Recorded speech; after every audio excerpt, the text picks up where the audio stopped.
Good morning. இன்னைக்கு pre மார்க்கெட்டோட analysis என்ன அப்படிங்கிறத பார்க்கலாம். வெள்ளிக்கிழமை நிஃப்டி 57 பாயிண்ட் பாசிட்டிவா 24,894 அப்படிங்கிற பிரைஸ்ல க்ளோஸ் ஆயிருக்கு. இன்னைக்கு மார்க்கெட் எப்படி இருக்கும் அப்படின்றத பார்ப்போம். கிஃப்ட் நிஃப்டி இது வரைக்கும் ஒரு 8 பாயிண்ட் நெகட்டிவா ட்ரேட் ஆயிட்டு இருக்கு.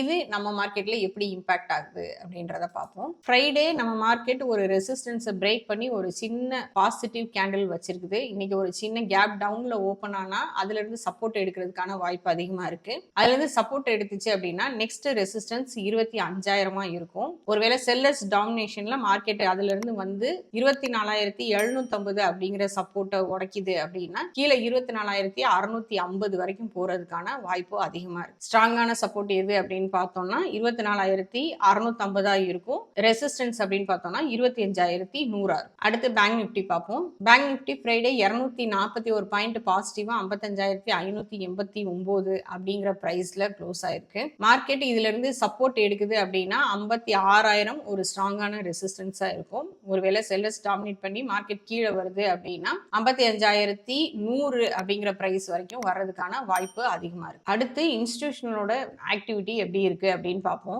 FAIS தொடர்ந்து அவங்களோட செல்லிங்கை குறைக்கவே இல்லை. 1,500 கோடிக்கு ஃப்ரைடே வித்திருக்காங்க. DIS தொடர்ந்து பை பண்ணிக்கிட்டே இருக்காங்க. 489 கோடிக்கு வெள்ளிக்கிழமை பை பண்ணியிருக்காங்க. அவங்களோட செல்லிங்கை எப்போ நிறுத்துறாங்களோ அப்பதான் மார்க்கெட்டுக்கு ஒரு பாசிட்டிவ் சைனா இருக்கும். அது வரைக்கும் மார்க்கெட் ஒரு ப்ரெஷர்லேயே தான் இருக்கிறதுக்கான வாய்ப்பு அதிகமா இருக்கு. அது மார்க்கெட்ல இன்னைக்கு எப்படி இம்பாக்ட் ஆக போகுது, மார்க்கெட்ல என்ன நடக்க போகுது அப்படிங்கிறத பொறுத்திருந்து பார்ப்போம். தேங்க்யூ.